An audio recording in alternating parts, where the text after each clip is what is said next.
So welcome to the session on maths and computer science. We're just waiting for our visitors to join. There's a lot of people joining this evening, so I need to wait for enough people to join before I get started. I'm Debbie Collier. I'm the subject leader for maths at Worthing College. I'll be talking you through what we offer in maths. Nikki Nash is also with us. She's the teacher of maths at Haywards Heath. Fred Sal is the computer science teacher. Unfortunately, he can't be with us this evening, but we do have a video to play. So if you're here for computer science, don't worry. We will be playing a video about computer science, and there'll be plenty of opportunity for you to answer questions if there's anything that you need to know that we don't cover. It's a bit strange this year to be doing it like this. I normally really enjoy open evening and getting to meet you all, finding out what you've all been up to and what you're doing and hearing your side of the story. So it is a bit one-sided for me this evening, but hopefully you'll still be getting the benefit of hearing what we've got to say this evening. I will try and answer all your questions. I'm used to the sorts of questions you all have to ask of me when we have a normal open evening, so I'll try and cover all the usual sorts of questions for you. So, you know, when you watch the video of Fred talking about computer science, and when I'm talking through maths and further maths and statistics, do pop any questions in the Q&A as we're going through. What it will mean is that we'll be able to answer some of those questions as we're going along.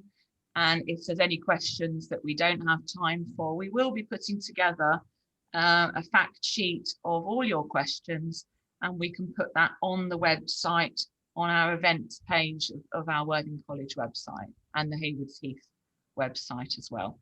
So, you know, plenty of opportunity to answer questions, and hopefully we'll have answered all your questions by the end, but just in case. It is a recorded event, so there is the opportunity to go back and look at this presentation again. So if there's anything that you've missed, you can go back and have another look, and that again will be on the website. So as I said before, it's a great shame that Fred can't be with us this evening. He's the computer science teacher, and he was going to be talking you through computer science. We'll start in a minute with a video from Fred. And as I say, if you've got questions, put them in the Q&A as we're going along. If you missed the very beginning, I'm Debbie Collier. I'm the subject leader for maths at Worthing, and with me is Nikki Nash, who teaches maths at Haywards Heath. Hello. So I think that's probably everything, and we seem to have enough people now to get started with the session. So we'll start with the video of Fred talking about computer science.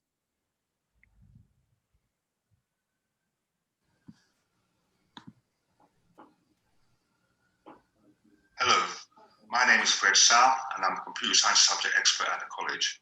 Whether you're applying to Worthing or Haywards Heath College, I'm going to take a few minutes to introduce you to the key things you need to know about the computer science course. What is this course about? I think it is fair to say that advances in computing are transforming the way we work and live, and many great challenges lie in the present and future for computer scientists to solve. The course will develop your technical understanding and ability to analyze and solve real-world problems using computational thinking. How will you be assessed? At the end of the second year, you will take 2 exam papers and submit coursework. Paper 1 tests your ability to program, as well as some aspects of computer science theory. It is a non-screen exam with a duration of 2 hours, 30 minutes, and is worth 40% of the A-level. Paper 2 tests your ability to answer short and extended questions. It is a written exam with a duration of 2 hours, 30 minutes, and is worth 40% of the A-level. The non-exam assessment assesses your ability to use the knowledge and skills gained through the course to solve or investigate a practical problem. It is worth 20% of the A-level, and students are free to use any technology or language they would like to use. What skills do you need to develop? The primary skill needed for the course is computational thinking. Now I'll quickly describe some of the key elements of this. Algorithmic thinking is a way of getting to a solution through a clear definition of the steps involved. Decomposition involves breaking down problems into their separate parts. The parts can then be understood, solved, developed, and evaluated separately. Abstraction is another way to make problems or systems easy to think about. It simply involves hiding detail, removing unnecessary complexity. The skill is in choosing the right detail to hide so that the problem becomes easier without losing anything that is important. Generalization is a way of quickly solving new problems based on previous problems we have solved. You can take an algorithm that solves some specific problem and adapt it so that it solves a whole class of similar problems. Evaluation is the process of ensuring an algorithmic solution is a good one, that it is fit for purpose. Various properties of algorithms need to be evaluated, including whether they are correct, are fast enough, are economic in the use of resources, are easy for people to use, and promote an appropriate experience. The ability to analyze problems in computational terms and solve such problems using algorithms and writing code are key skills that you will need to develop. What are the lessons like? Lessons consist of programming and theoretical elements. Theoretical concepts, when appropriate, are reinforced through programming as many parts of the specification are interlinked. The center language is C#, and our main integrated development environment is Microsoft Visual Studio Community Edition 2017. We also have access to Microsoft Azure ecosystem, allowing you to deploy cloud-based solutions using the full stack. What do people do with this course going forward? Over the years, I've had students who eventually become system architects, software engineers, project managers, systems analysts, data analysts, and so on. Finally, do remember to download your Getting Ready for task, which can be accessed from the homepage of the college website. Also, I expect you to hear that Ofsted recently judged the Chichester group to be outstanding in every respect. We look forward to seeing you in September, and I wish you every success at the college. Thank you. Okay, so do put your questions in the Q&A if there was anything there that you'd like to know about computer science. I'll talk you through what we offer for maths. If you are only here because you're interested in computer science, I would encourage you to stay and listen to the rest of the presentation, because it's maths and statistics go really well with computer science. And if you're considering computer science as one of your options, it's really worth considering maths alongside that as another subject. So do stay and hear what we've got to say about it. So we offer maths, further maths and statistics. They all vary in difficulty and there are different entry requirements. You don't have to do just one of those options. Some people do two of them and some people have been known to do all three. So on the next slide, I will explain to you a little bit more about the entry requirements for each of those. So maths requires a 6 at GCSE. We do say actually we'd prefer you to have a 7 just because it is really difficult. The algebra is very, very tricky. And it's really important to know that you're strong at algebra in order to do well on the maths course. So we do some pure maths, some mechanics, some statistics, and it's really good if you enjoy algebra, graphing, trigonometry, all those sorts of things in maths that you're used to from GCSE. Further maths, we require a 7 at GCSE, but again, we prefer an 8 just because it's quite high powered. It's really recommended if you want to do maths or maths related subject at degree level. And statistics is a really good option if you want a mathematical qualification, but you're not so strong in algebra. It's a really good one to have, and it supports a lot of other subjects really, really nicely. So do consider it and do ask questions about it, because it goes really well with things like PE, psychology, business, humanities, so many other subjects. So some colleges run maths first in the first year and further maths in the second year for those students that want to do further maths. We don't do it like that. We run maths and further maths in the first year for both of those subjects. We think that teaching it parallel is the right way to do it, and it means that you then do the exam in both maths and further maths at the end of your second year when you're at your strongest and your most experienced. So that's something really to consider. You don't need to take further maths all the way through to the second year. So it can be an AS subject for you. It is quite possible to do it as an AS subject and then leave it at the end of the first year and concentrate on your other subjects. Because of this, we do say, if you want to consider doing further maths, it should really be a fourth subject. So we would say pick your 3 subjects that you want to do and then add further maths as a fourth one. That's really because it is a tough subject. It does mean you can leave it at AS after the first year, and then you've got your other 3 subjects to concentrate on in the second year. Some students keep all 4 subjects going through both years. Some students decide after the first year they're going to drop a different subject and they keep further maths going all the way through, which obviously is really great for us and shows that they really enjoy the subject. I think that's everything I need to say about that slide. It's just really showing you the options that we've got. We are a very experienced, dedicated and supportive team of teachers. We use a lot of math software and specialist calculators in our lessons. I'll say a bit more about the calculators later on. We have a really good independent study program that complements the taught course. So what you'll find is you'll do 4 hours lessons in the classroom and then 6 or 7 hours possibly what we call ISP, independent study program. But you're well supported in that. So there are study areas. We have a large learning zone in Worthing. There's the LRC. There's other areas where you can work and you're supported by your teachers. So you're not entirely on your own. You can work with your friends, even if they're in different classes to you. The independent study is the same across all classes. You can work with your friends. You can get support from your teachers. We have a philosophy that you're all our students. So it doesn't matter who is your actual teacher in the classroom. You are all our students and you can come and get help from all of us. We feel that we really work well as a team. We support our students well.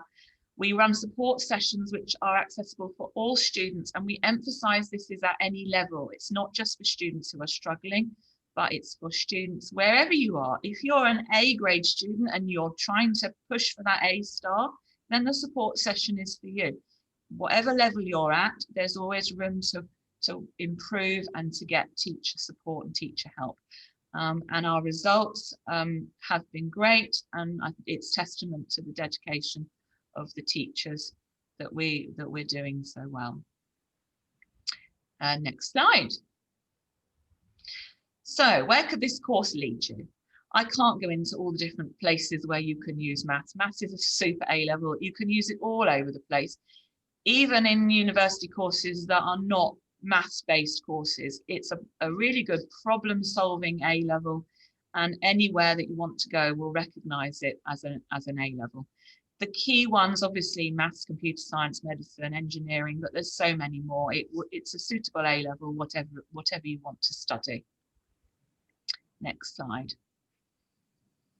Further maths, I mentioned before, is a really, really good one to have. If you're good at maths and you really enjoy maths, do consider further maths.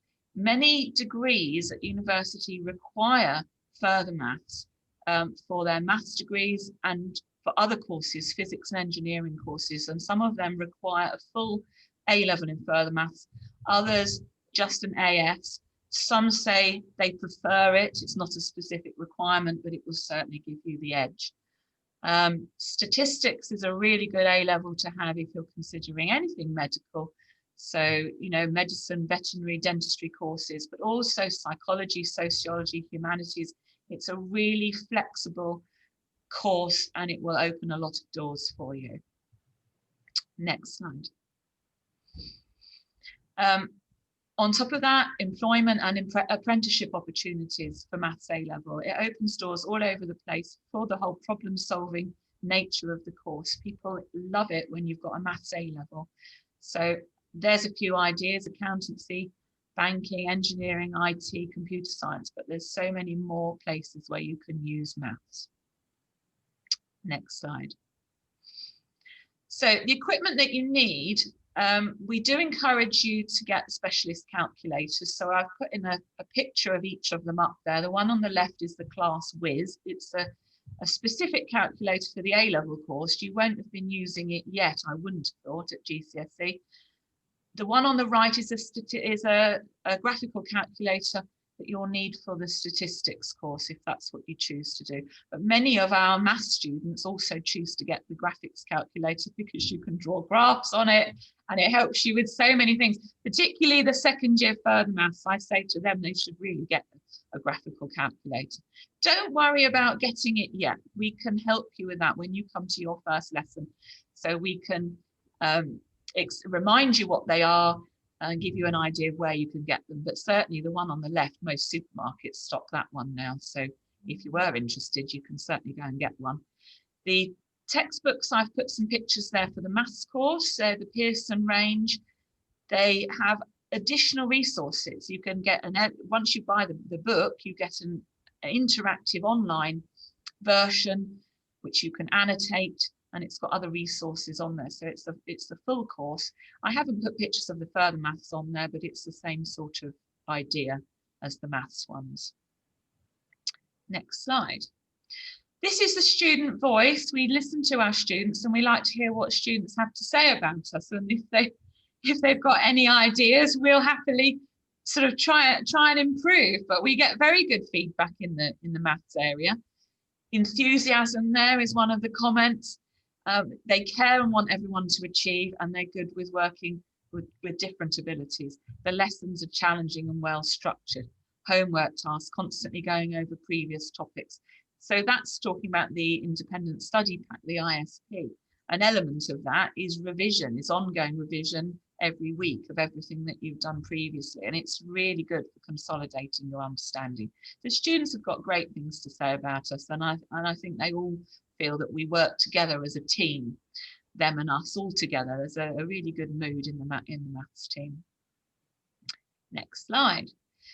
So at Worthing College, for quite some years now, I've run a lot of enrichment activities. It is difficult at the moment with COVID-19. So I'll talk to you about what a typical year might involve and the sort of activities that we would want to run normally. And then hopefully when you join us in September, this will be up and running. We have a sort of lunchtime maths club where we get together and we do maths that's not on your course. So really interesting maths. You can see a picture there of some practical stuff going on. We also look at things like, what does a cube look like in 4 dimensions? There's an idea. That blue cube there is an image of it. Fibonacci numbers in nature. That's the picture of the sunflower. And the Mandelbrot set is a mathematical fractal, is the picture on the bottom right. We also run competitions. We have a trip to Maths Fest in London. There's some pictures there, top right, of us visiting Maths Fest, meeting our math celebrities, getting our calculators signed. It's very exciting, as you can imagine. So you'll get to hear an awful lot of maths that's not part of your normal course. It's really, really important to get involved with something else, because it's something else you can write on your personal statement. Because when you want to apply to university or an apprenticeship or even employment, to say something else about yourself, it's not just saying, I really love maths. Anyone can say that, but you're showing that you really love it by getting involved and doing something else. And every year I do say to them, if you'd like to run a session yourselves, feel free. You know, we watch videos, we do activities, and anyone is very welcome to run a video, and that looks great on your personal statement if you've done something like that. Next slide. So, frequently asked questions. How much homework is there? We call it independent study, ISP. We say really sort of 6 to 7 hours a week to supplement your 4 hours in the classroom. Now, some people get it done a bit quicker and some people are a bit slower and need a bit more help, but there's support for that, and it consolidates, you know, what you're learning in the classroom. There's no coursework for any of the maths subjects, so all exam based at the end of the second year, unless you're doing the AS in further maths at the end of the first year. There is a lot of algebra. So if algebra is something that you're not so strong at, do think about the statistics course. There is a lot of algebra. Algebra underpins most of what we do, I would say. So that's something that if you know that you want to do maths and you're a bit weak on, do brush it up, do practice it. What help is available? As I say, the teachers are really, really accessible. You can come and find us. You can find us in subject support lessons. You can email us. So, we want students to talk to us and communicate. Don't suffer in silence. Let us know what's going on and communicate with us, and we'll do our very best just to help you to make progress. Next slide. Can I take further maths but not maths? No, you'd have to take the maths first. So the further maths is an extra one that is additional to the maths. So I talked about that before as being taught in parallel, which is different to some colleges. I would say it's about 50-50 actually with colleges. Some run the parallel approach that we run, but other colleges do the whole of the maths course in the first year and the further maths in the second year. What topics are covered in maths and further maths? So maths is your pure maths, so algebra, trigonometry, graph drawing, but you also do some mechanics and some statistics in maths. So that builds onto some of the things you'll have seen at GCSE level. In further maths, we look at some different topics. So in pure maths, topics we do that you won't have seen before would be complex numbers, matrices, just things that you may have seen if you're doing the further maths GCSE. Don't worry if you're not doing the further maths GCSE. It really doesn't make a difference. It's, some people feel a bit more confident if they have done it, but it doesn't make a difference because we don't assume any prior knowledge. But it's so exciting to be doing some different maths, and it complements what you're doing in your maths course. We also do a little bit of mechanics in further maths as well, and we do some decision maths, which is a completely new topic to you probably. And it's got a lot of overlap with computer science actually, not that it matters if you're not doing computer science. Do I need to have done further maths at GCSE? Well, I think I've answered that. You don't need to have done further maths at GCSE. We will assume that you don't know the topic and we start from scratch. And actually, most people, even if you have done further maths at GCSE, welcome the fact that we're starting it from scratch and really making sure that we consolidate what you know. So I think I've answered all the questions on there. I don't know if there's any other questions that need answering before we finish.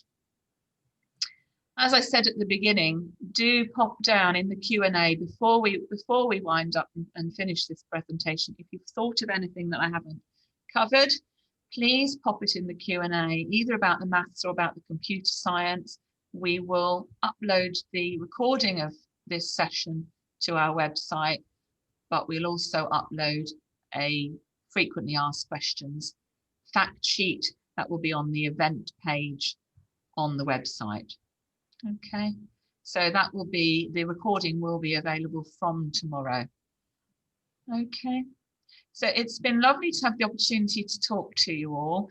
As I said at the beginning, it's very strange for us doing it this way. I'm so used to the buzz of an open evening and getting to meet you all and hearing what you've all been up to. So it's a shame for us, but hopefully you've still had the benefit of getting to hear what we've got to say and having your questions answered. So thank you so much for joining us. It's been lovely to have this opportunity to tell you what we do, and hope to see very many of you in September, either at Worthing College or at Hayward. Thank you.